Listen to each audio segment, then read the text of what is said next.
Yo. What you man saying? Oh, you man are doing good. I'm doing good too. Thank you very much for asking. Good morning, good evening, good afternoon, good wherever the heck you're at. You know what I mean? You know what I'm saying? So today, we're going to talk about loss. Loss is a big one. It's crazy. Because when I think about loss can be broken down in so many different things. We normally take loss, we see it as L's. But the key thing with loss is, loss can either make or break you depending on the perspective that you have on loss. That's one of the key things I've learned about loss is, and it's all dependent on who you put your trust in, will determine how you look at loss. Because a lot of time, win is wrapped around with loss. And if you have the wrong perspective on it, it normally damages the way you perceive loss and the way you perceive wins as well. A lot of the times, there's a lot of stuff you have to lose to be able to gain. For example, when you're exercising, you have to lose the excess fat. You have to lose certain habits of not going to the gym. You have to lose certain habits of not exercising to be able to gain what you need to gain. So loss is very positive, very needed, and it's key. It's one of the keys. It's definitely needed in life in general. You need to lose certain friends in order to gain certain things. It's to gain the opposite normally. It's normally about looking at the opposite of what you gain from loss. The opposite synonym of loss is gain. That's why it's so important to understand the value of loss.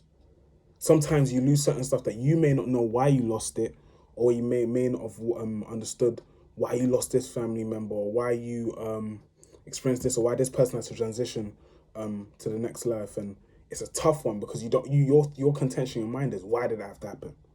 And of course we don't know all the answers, but who we trust in determines how we perceive the answer of loss, determines how we look at what is present within loss. So what is loss wrapped around? And it's all dependent. For me, I put my trust in the Father. When I put my trust in the Father, as we should all put our trust in the Father, you know that the loss is the wrapping. It's the wrapping around the Christmas present that is inside, that is better than the loss that you've experienced.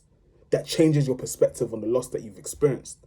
And you now look back when you get the present and actually see the present after you've taken off the wrapping of loss to realize, wow, the gain was big, but I would have never seen this gain or experienced this gain or touched this gain tangibly and picked it up if I didn't take the loss, if I didn't rip off the wrapping paper of loss, if I didn't let the loss dissolve and not let it have a hold on me, if I didn't put the loss in the bin when it comes to my mind and my mental space, I wouldn't have been able to actually experience and tangibly touch and to be able to serve others with this gain that I've gained unwrapping the present. That's why it's so important to change your perspective on how you see loss, because life has a balance. That's the way that God has allowed it to be. It's wins, losses, it's happy days, sad days, it's good, bad, it's up and down. It has a natural balance and an element.